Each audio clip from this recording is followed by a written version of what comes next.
iconic Viking warrior was a woman, according to DNA tests that confirm this. This is on RT. Well, we know that there have been legends of shield maidens. A shield maiden, Old Norse, Skaldmyr, in Scandinavian folklore and mythology, was a female warrior. They're often mentioned in sagas such as the Harvara saga or in Gesta Danorum. Shield maidens also appear in stories of other Germanic peoples such as the Goths, the Cimbri, and Marcomanni. The mythical Valkyries may have been based on the shield maidens. Historic existence of shield maidens is heavily debated, but scholars including Neil Price argue that they existed, while others like scholar Judith Jess disagree.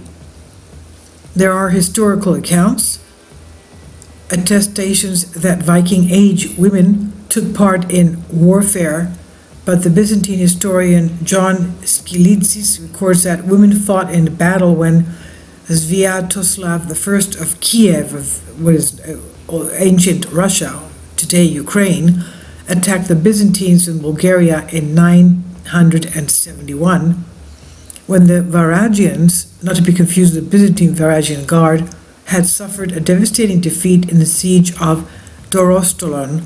The victors were stunned at discovering the armed women among the fallen warriors.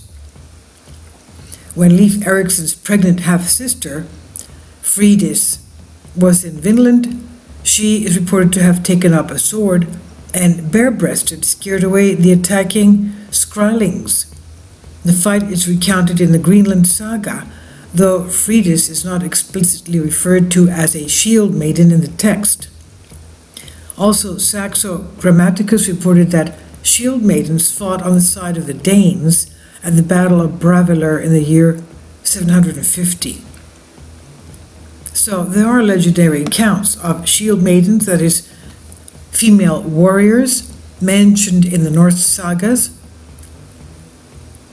Two shield maidens appear in certain translations of the Hervara saga.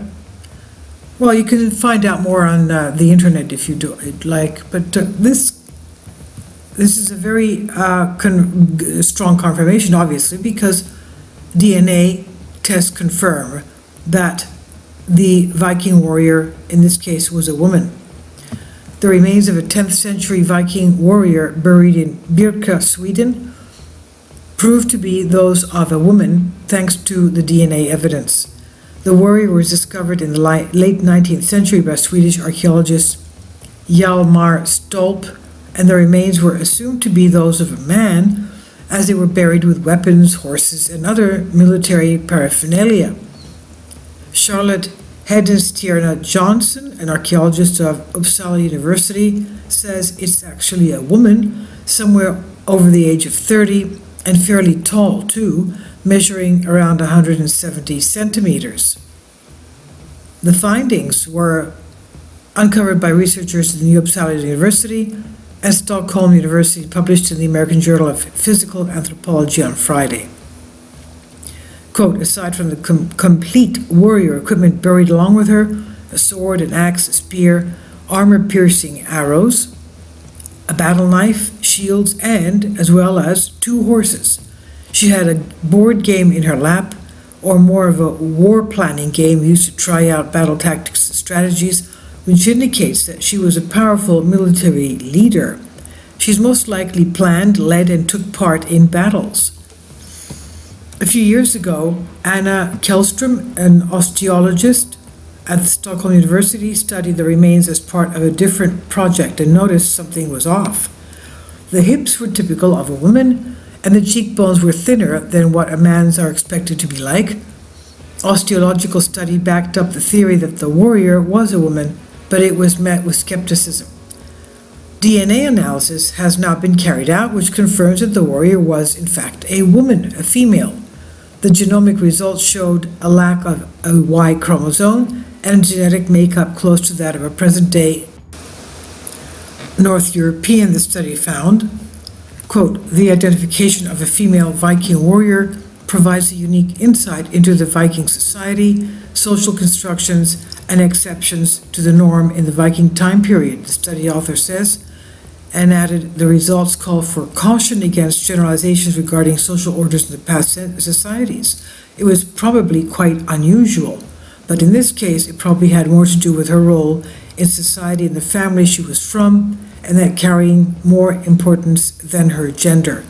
This is the first formal and genetic confirmation of a female Viking warrior, Professor Matthias Jacobsen of Uppsala University told phys.org.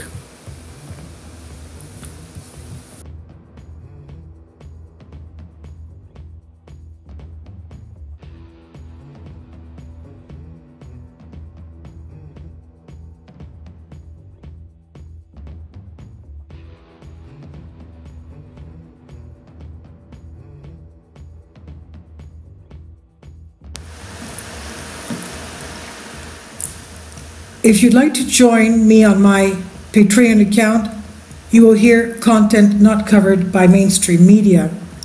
These riveting stories will be based on my research, and I will state my opinions and give my personal insight on diverse and controversial subjects and world events not covered by mainstream media, and not supported by YouTube guidelines. So whatever I have on my Patreon, most of those will not be on my YouTube channel. Please consider becoming a member today. More of the most significant and important videos will be on my Patreon channel. Your support helps me to continue my research and keeps this YouTube channel alive.